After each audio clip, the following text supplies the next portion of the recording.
بسم اللہ الرحمن الرحیم، شروع اللہ کے نام سے جو رحمان و رحیم ہے۔ والفجر وليال عشر والشفع والوتر والليل اذا يسر هل في ذلك قسم لذي حجر۔ قسم ہے فجر کی اور 10 راتوں کی اور جفت اور طاق کی اور رات کی جبکہ وہ رخصت ہو رہی ہو، کیا اس میں کسی صاحب عقل کے لیے کوئی قسم ہے؟ ان آیات کی تفسیر میں مفسرین کے درمیان بہت اختلاف ہوا ہے، حتیٰ کہ جفت اور طاق کے بارے میں تو 36 اقوال ملتے ہیں۔ بعض روایات میں ان کی تفسیر رسول اللہ صلی اللہ علیہ وسلم کی طرف بھی منسوب کی گئی ہے، لیکن حقیقت یہ ہے کہ کوئی تفسیر حضور سے ثابت نہیں ہے، ورنہ ممکن نہ تھا کہ صحابہ اور تابعین اور بعد کے مفسرین میں سے کوئی بھی آپ کی تفسیر کے بعد خود ان آیات کے معنی متعین کرنے کی جرأت کرتا۔ انداز بیان پر غور کرنے سے صاف محسوس ہوتا ہے کہ پہلے سے کوئی بحث چل رہی تھی جس میں رسول اللہ صلی اللہ علیہ وسلم ایک بات پیش فرما رہے تھے اور منکرین اس کا انکار کر رہے تھے۔ اس پر حضور کے قول کا اس بات کرتے ہوئے فرمایا گیا ہے کہ قسم ہے فلاں اور فلاں چیزوں کی۔ مطلب یہ تھا کہ ان چیزوں کی قسم جو کچھ محمد صلی اللہ علیہ وسلم کہہ رہے ہیں وہ برحق ہے۔ پھر بات کو اس سوال پر ختم کر دیا گیا کہ کیا کسی صاحب عقل کے لیے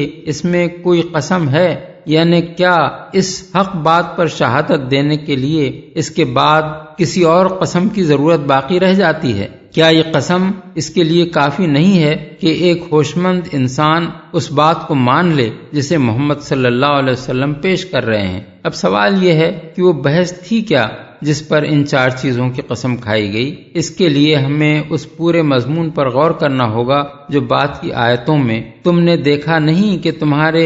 رب نے عاد کے ساتھ کیا کیا سے شروع ہو کر سورہ کے آخر تک چلتا ہے۔ اس سے معلوم ہو جاتا ہے کہ بحث جزا و سزا کے بارے میں تھی، جس کو ماننے سے اہل مکہ انکار کر رہے تھے، اور رسول اللہ صلی اللہ علیہ وسلم انہیں اس کا قائل کرنے کے لیے مسلسل تبلیغ و تلقین فرما رہے تھے۔ اس پر فجر اور 10 راتوں اور جفت اور طاق اور رخصت ہوتی ہوئی رات کی قسم کھا کر فرمایا گیا کہ اس بات کو باور کرنے کے لیے کیا یہ 4 چیزیں کافی نہیں ہیں کہ کسی صاحب عقل آدمی کے سامنے اور کوئی چیز پیش کرنے کی ضرورت ہو؟ ان قسموں کا یہ موقع و محل متعین ہو جانے کے بعد لا محالہ ہمیں ان میں سے ہر ایک کے وہ معنی لینے ہوں گے جو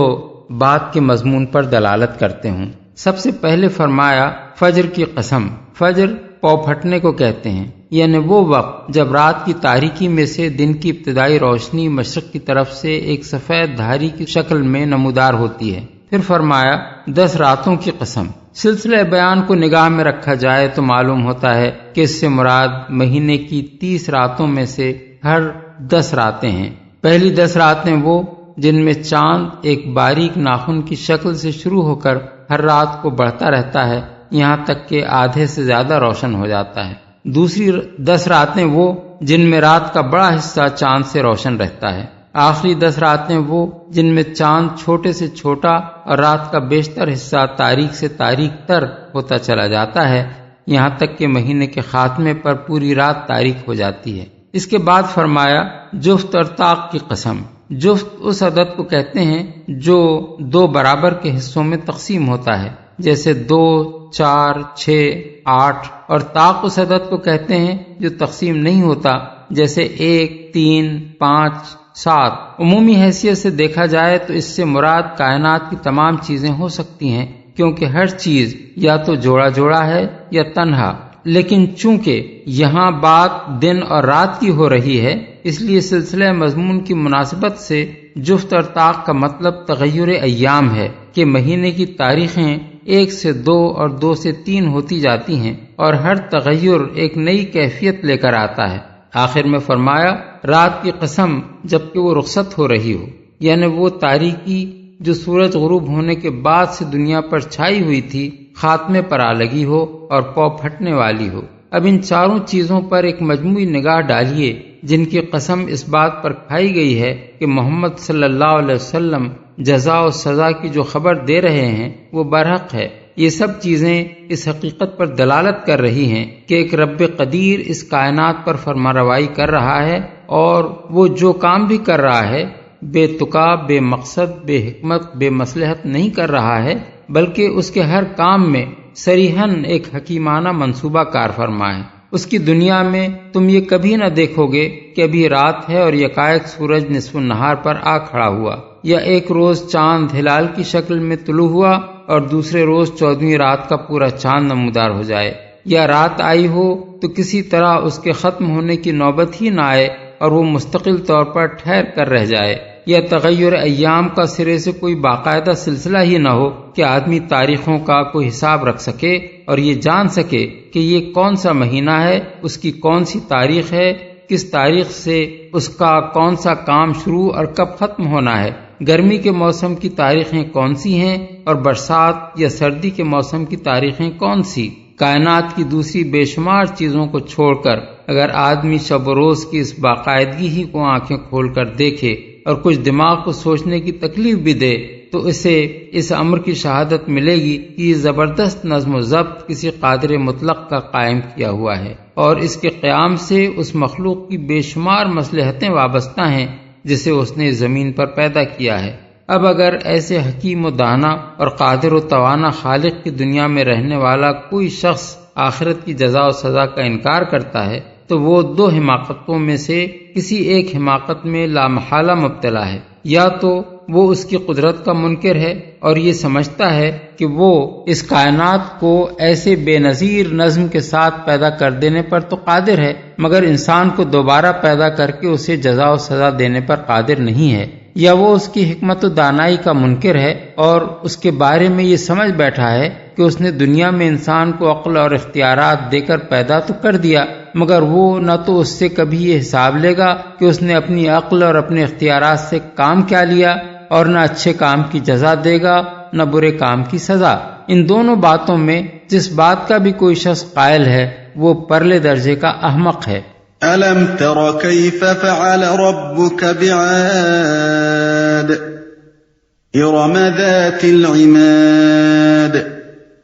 الَّتِي لَمْ يُخْلَقْ مِثْلُهَا فِي الْبِلَادِ تم نے دیکھا نہیں کہ تمہارے رب نے کیا برتاؤ کیا اونچے ستونوں والے عاد ارم کے ساتھ، جن کے مانند کوئی قوم دنیا کے ملکوں میں پیدا نہیں کی گئی تھی، تم نے دیکھا نہیں؟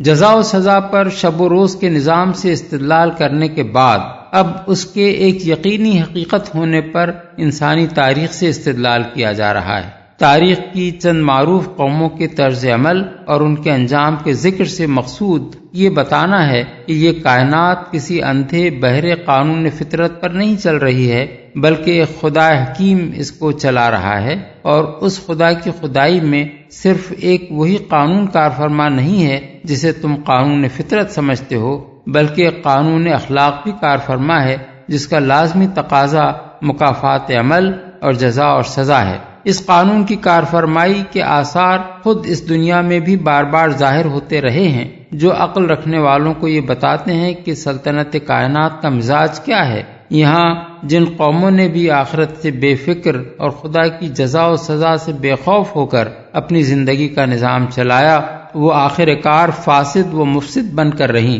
اور جو قوم بھی اس راستے پر چلی اس پر کائنات کے رب نے آخر کار عذاب کا کوڑا برسا دیا۔ انسانی تاریخ کا یہ مسلسل تجربہ دو باتوں کی واضح شہادت دے رہا ہے۔ ایک یہ کہ آخرت کا انکار ہر قوم کو بگاڑنے اور بالآخر تباہی کے غار میں دھکیل دینے کا موجب ہوا ہے، اس لیے آخرت فی الواقع ایک حقیقت ہے جس سے ٹکرانے کا نتیجہ وہی ہوتا ہے جو ہر حقیقت سے ٹکرانے کا ہوا کرتا ہے۔ دوسرے یہ کہ جزائے اعمال کسی وقت مکمل طور پر بھی واقع ہونے والی ہے، کیونکہ فساد کی آخری حد پر پہنچ کر عذاب کا کوڑا جن لوگوں پر برسا، ان سے پہلے صدیوں تک بہت سے لوگ اس فساد کے بیج بو کر دنیا سے رخصت ہو چکے تھے اور ان پر کوئی عذاب نہ آیا تھا۔ خدا کے انصاف کا تقاضا یہ ہے کہ کسی وقت ان سب کی باز پرس بھی ہو اور وہ بھی اپنے کیے کی سزا پائیں۔ قرآن مجید میں آخرت پر یہ تاریخی اور اخلاقی استدلال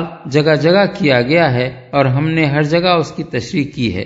عاد ارم کے ساتھ، عاد ارم سے مراد وہ قدیم قوم عاد ہے جسے قرآن مجید اور تاریخ عرب میں عاد اولا کا نام دیا گیا ہے۔ سورہ نجم میں فرمایا گیا ہے کہ وَأَنَّهُ أَهْلَكَ عَادًا الْأُولَى آیت 50، اور یہ کہ اس نے قدیم قوم عاد کو ہلاک کیا، یعنی اس قوم عاد کو جس کی طرف حضرت ہود بھیجے گئے تھے اور جس پر عذاب نازل ہوا تھا۔ اس کے مقابلے میں تاریخ عرب اس قوم کے ان لوگوں کو جو عذاب سے بچ کر بعد میں پھلے پھولے تھے عاد اخرى کے نام سے یاد کرتی ہے۔ قدیم قوم عاد کو عاد ارم اس لیے کہا جاتا ہے کہ یہ لوگ سامی نسل کی اس شاخ سے تعلق رکھتے تھے جو ارم بن سام بن نوح علیہ السلام سے چلی تھی۔ اسی شاخ کی کئی دوسری ضمنی شاخیں تاریخ میں مشہور ہیں، جن میں سے ایک سمود ہیں جن کا ذکر قرآن میں آیا ہے، اور دوسرے آرامی یعنی آرامینس ہیں جو ابتداً شام کے شمالی علاقوں میں آباد تھے اور جن کی زبان آرامی یعنی آرامائک سامی زبانوں میں بڑا اہم مقام رکھتی ہے۔ عاد کے لیے ذات العماد یعنی اونچے ستونوں والے کے الفاظ اس لیے استعمال کیے گئے ہیں کہ وہ بڑی بڑی بلند عمارتیں بناتے تھے، اور دنیا میں اونچے ستونوں پر عمارتیں کھڑی کرنے کا طریقہ سب سے پہلے انہی نے شروع کیا تھا۔ قرآن مجید میں دوسری جگہ ان کی اس خصوصیت کا ذکر اس طرح کیا گیا ہے کہ حضرت ہود نے ان سے فرمایا اتبنون بکل ریع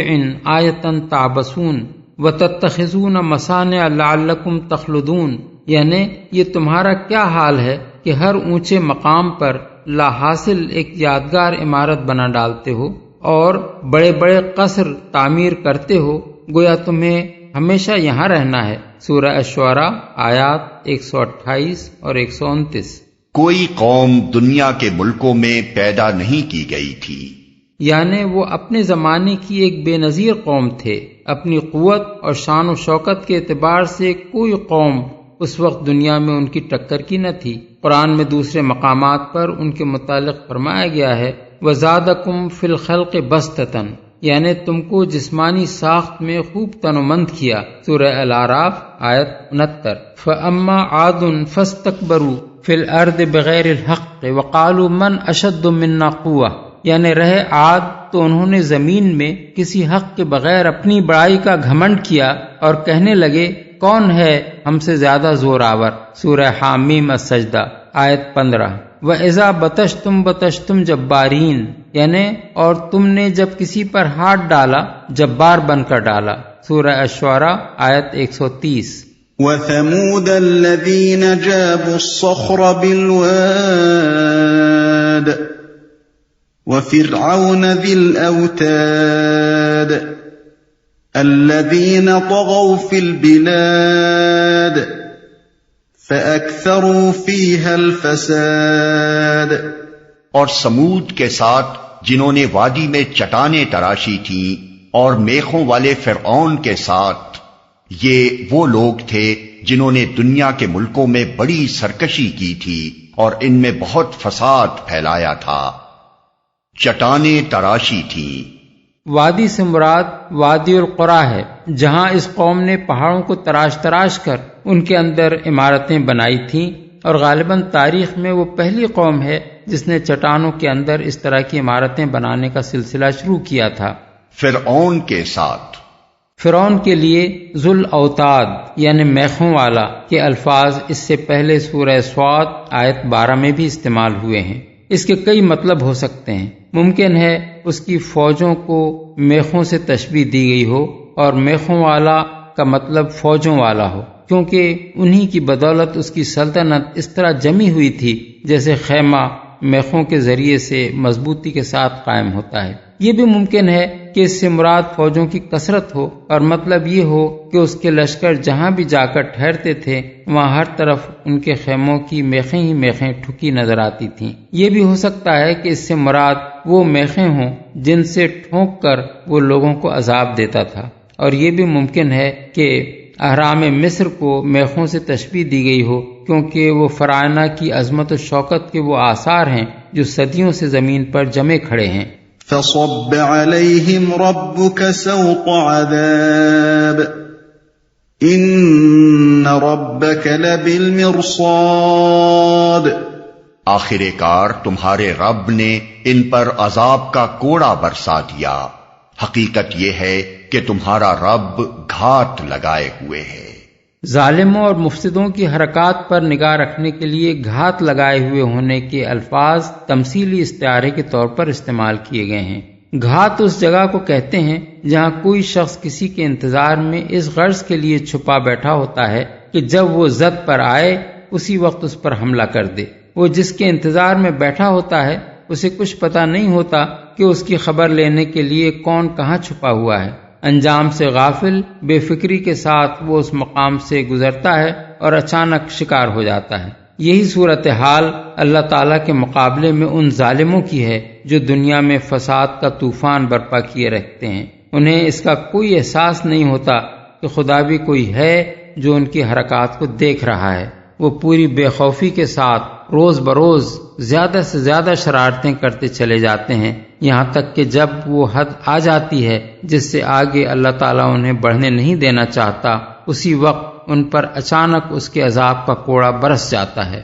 فَأَمَّا الْإِنسَانُ إِذَا مَا ابْتَلَاهُ رَبُّهُ فَأَكْرَمَهُ وَنَعَّمَهُ فَيَقُولُ رَبِّي أَكْرَمَنِ وَأَمَّا إِذَا مَا ابْتَلَاهُ فَقَدَرَ عَلَيْهِ رِزْقَهُ فَيَقُولُ رَبِّي أَهَانَنِ. مگر انسان کا حال یہ ہے کہ اس کا رب جب اس کو آزمائش میں ڈالتا ہے اور اسے عزت اور نعمت دیتا ہے تو وہ کہتا ہے کہ میرے رب نے مجھے عزت دار بنا دیا، اور جب وہ اس کو آزمائش میں ڈالتا ہے اور اس کا رزق اس پر تنگ کر دیتا ہے تو وہ کہتا ہے میرے رب نے مجھے ذلیل کر دیا. مگر اب لوگوں کی عام اخلاقی حالت پر تنقید کر کے یہ بتایا جا رہا ہے کہ دنیا کی زندگی میں یہ رویہ جن انسانوں نے اختیار کر رکھا ہے آخر کیا وجہ ہے کہ ان سے کبھی باز پرس نہ ہو، اور اس بات کو عقل و اخلاق کا تقاضا کیسے مانا جا سکتا ہے کہ یہ سب کچھ کر کے جب انسان دنیا سے رخصت ہو جائے تو اسے کسی جزا اور سزا سے سابقہ پیش نہ آئے. ذلیل کر دیا یعنی یہ ہے انسان کا مادہ پرستانہ نظریہ حیات. اسی دنیا کے مال و دولت اور جاہ و اقتدار کو وہ سب کچھ سمجھتا ہے. یہ چیز ملے تو پھول جاتا ہے اور کہتا ہے کہ خدا نے مجھے عزت دار بنا دیا، اور یہ نہ ملے تو کہتا ہے کہ خدا نے مجھے ذلیل کر دیا. گویا عزت اور ذلت کا معیار اس کے نزدیک مال و دولت اور جاہ و اقتدار کا ملنا یا نہ ملنا ہے، حالانکہ اصل حقیقت جسے وہ نہیں سمجھتا یہ ہے کہ اللہ نے جس کو دنیا میں جو کچھ بھی دیا ہے آزمائش کے لیے دیا ہے. دولت اور طاقت دی ہے تو امتحان کے لیے دی ہے کہ وہ اسے پا کر شکر گزار بنتا ہے یا ناشکری کرتا ہے. مفلس اور تنگ حال بنایا ہے تو اس میں بھی اس کا امتحان ہے کہ صبر و قناعت کے ساتھ راضی برضا رہتا ہے اور جائز حدود کے اندر رہتے ہوئے اپنی مشکلات کا مقابلہ کرتا ہے، یا اخلاق و دیانت کی ہر حد کو پھان جانے پر آمادہ ہو جاتا ہے اور اپنے خدا کو کوسنے لگتا ہے. كلا بل لا تكرمون اليتيم ولا تحاضون على طعام المسكين وتأكلون التراث أكلا لما وتحبون المال حبا جما. ہرگز نہیں، بلکہ تم یتیم سے عزت کا سلوک نہیں کرتے اور مسکین کو کھانا کھلانے پر ایک دوسرے کو نہیں اکساتے اور میراث کا سارا مال سمیٹ کر کھا جاتے ہو اور مال کی محبت میں بری طرح گرفتار ہو. ہرگز نہیں. یہ عزت اور ذلت کا معیار ہرگز نہیں ہے. تم سخت غلط فہمی میں مبتلا ہو کہ اخلاق کی بھلائی اور برائی کے بجائے تم نے اسے معیار عزت و ذلت بنا رکھا ہے. عزت کا سلوک نہیں کرتے، یعنی جب تک اس کا باپ زندہ رہتا ہے اس کے ساتھ تمہارا برتاؤ کچھ اور ہوتا ہے، اور جب اس کا باپ مر جاتا ہے تو ہمسائے اور دور دور کے رشتہ دار تو درکنار، چچا اور ماموں اور بڑے بھائی تک اس سے آنکھیں پھیر لیتے ہیں، ایک دوسرے کو نہیں اکساتے۔ یعنی تمہارے معاشرے میں غریبوں کو کھانا کھلانے کا کوئی چرچا نہیں ہے، نہ کوئی خود کسی بھوکے کو کھانا کھلانے پر آمادہ ہوتا ہے، نہ لوگوں میں یہ جذبہ پایا جاتا ہے کہ بھوکوں کی بھوک مٹانے کے لیے کوئی فکر کریں اور ایک دوسرے کو اس کا انتظام کرنے پر اکسائیں۔ سارا مال سمیٹ کر کھا جاتے ہو۔ عرب میں عورتوں اور بچوں کو تو میراث سے ویسے ہی محروم رکھا جاتا تھا، اور لوگوں کا نظریہ اس باب میں یہ تھا کہ میراث کا حق صرف ان مردوں کو پہنچتا ہے جو لڑنے اور کنبے کی حفاظت کرنے کے قابل ہوں۔ اس کے علاوہ مرنے والے کے وارثوں میں جو زیادہ طاقتور اور باثر ہوتا تھا وہ بلا تعمل ساری میراث سمیٹ لیتا تھا اور ان سب لوگوں کا حصہ مار کھاتا تھا جو اپنا حصہ حاصل کرنے کا بلبوتا نہ رکھتے ہوں۔ حق اور فرض کی کوئی اہمیت ان کی نگاہ میں نہ تھی کہ ایمانداری کے ساتھ اپنا فرض سمجھ کر حقدار کو اس کا حق دیں، خواہ وہ اسے حاصل کرنے کی طاقت رکھتا ہو یا نہ رکھتا ہو، بری طرح گرفتار ہو۔ یعنی جائز و ناجائز اور حلال و حرام کی تمہیں کوئی فکر نہیں، جس طریقے سے بھی مال حاصل کیا جا سکتا ہو اسے حاصل کرنے میں تمہیں کوئی تعمل نہیں ہوتا، اور خواہ کتنا ہی مال مل جائے تمہاری حرص و طمع کی آگ کبھی نہیں بجھتی۔ كلا إذا دكت الأرض دكا دكا وجاء ربك والملك صفا صفا وجيء يومئذ بجهنم يومئذ يتذكر الإنسان وأنى له الذكرى يقول يا ليتني قدمت لحياتي فيومئذ لا يعذب عذابه أحد ولا يوثق وثاقه أحد۔ ہرگز نہیں، جب زمین پے در پے کوٹ کوٹ کر ریگزار بنا دی جائے گی اور تمہارا رب جلوہ فرما ہوگا اس حال میں کہ فرشتے صف در صف کھڑے ہوں گے، اور جہنم اس روز سامنے لے آئی جائے گی۔ اس دن انسان کو سمجھ آئے گی، اور اس وقت اس کے سمجھنے کا کیا حاصل؟ وہ کہے گا کہ کاش میں نے اپنی اس زندگی کے لیے کچھ پیشگی سامان کیا ہوتا۔ پھر اس دن اللہ جو عذاب دے گا ویسا عذاب دینے والا کوئی نہیں، اور اللہ جیسا باندھے گا ویسا باندھنے والا کوئی نہیں۔ ہرگز نہیں،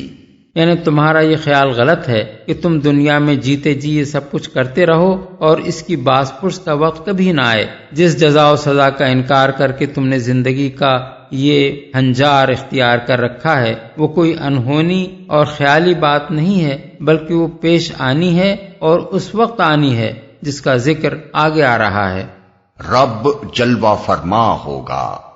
اصل الفاظ ہیں جاء ربک، جن کا لفظی ترجمہ ہے تیرا رب آئے گا، لیکن ظاہر ہے کہ اللہ تعالیٰ کے ایک جگہ سے دوسری جگہ منتقل ہونے کا کوئی سوال پیدا نہیں ہوتا، اس لیے لامحالہ اس کو ایک تمثیلی انداز بیان ہی سمجھنا ہوگا، جس سے یہ تصور دلانا مقصود ہے کہ اس وقت اللہ تعالیٰ کے اقتدار اور اس کی سلطانی و قہاری کے آثار اس طرح ظاہر ہوں گے جیسے دنیا میں کسی بادشاہ کے تمام لشکروں اور اعیان سلطنت کی آمد سے وہ روب طاری نہیں ہوتا جو بادشاہ کے بنفس نفیس خود دربار میں آ جانے سے طاری ہوتا ہے۔ سمجھنے کا کیا حاصل؟ اصل الفاظ ہیں یومئذ یتذکر الانسان وانیٰ لہ الذکریٰ۔ اس کے دو مطلب ہو سکتے ہیں، ایک یہ کہ اس روز انسان یاد کرے گا کہ وہ دنیا میں کیا کچھ کر کے آیا ہے اور اس پر نادم ہوگا، مگر اس وقت یاد کرنے اور نادم ہونے کا کیا فائدہ۔ دوسرا مطلب یہ ہے کہ اس روز انسان کو ہوش آئے گا، اسے نصیحت حاصل ہوگی، اس کی سمجھ میں یہ بات آئے گی کہ جو کچھ اسے انبیاء نے بتایا تھا وہی صحیح تھا اور ان کی بات نہ مان کر اس نے حماقت کی، مگر اس وقت ہوش میں آنے اور نصیحت پکڑنے اور اپنی غلطی کو سمجھنے کا کیا فائدہ۔ یا أيتها النفس المطمئنة ارجعي إلى ربك راضية مرضية فادخلي في عبادي وادخلي جنتی۔ دوسری طرف ارشاد ہوگا، اے نفس مطمئن، چل اپنے رب کی طرف اس حال میں کہ تو اپنے انجام نیک سے خوش اور اپنے رب کے نزدیک پسندیدہ ہے۔ شامل ہو جا میرے نیک بندوں میں اور داخل ہو جا میری جنت میں۔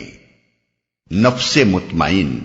نفس مطمئن سے مراد وہ انسان ہے جس نے کسی شک و شبہ کے بغیر پورے اطمینان اور ٹھنڈے دل کے ساتھ اللہ وحدہ لا شریک کو اپنا رب اور انبیاء کے لائے ہوئے دین حق کو اپنا دین قرار دیا۔ جو عقیدہ اور جو حکم بھی اللہ اور اس کے رسول سے ملا اسے سراسر حق مانا۔ جس چیز سے بھی اللہ کے دین نے منع کیا اس سے بادل نخواستہ نہیں بلکہ اس یقین کے ساتھ رک گیا کہ فی الواقع وہ بری چیز ہے۔ جس قربانی کی بھی حق پرستی کی راہ میں ضرورت پیش آئی بے دریغ اسے پیش کر دیا۔ جن مشکلات اور تکالیف اور مصائب سے بھی اس راہ میں سابقہ درپیش ہوا انہیں پورے سکون قلب کے ساتھ برداشت کیا، اور دوسرے راستوں پر چلنے والوں کو دنیا میں جو فوائد اور منافع اور لذائذ حاصل ہوتے نظر آ رہے تھے ان سے محروم رہ جانے پر اسے کوئی حسرت لاحق نہ ہوئی، بلکہ وہ اس بات پر پوری طرح مطمئن رہا کہ دین حق کی پیروی نے اسے ان گندگیوں سے محفوظ رکھا ہے۔ اسی کیفیت کو دوسری جگہ قرآن میں شرح صدر سے تعبیر کیا گیا ہے۔ سورہ الانعام آیت 125۔ اپنے رب کی طرف،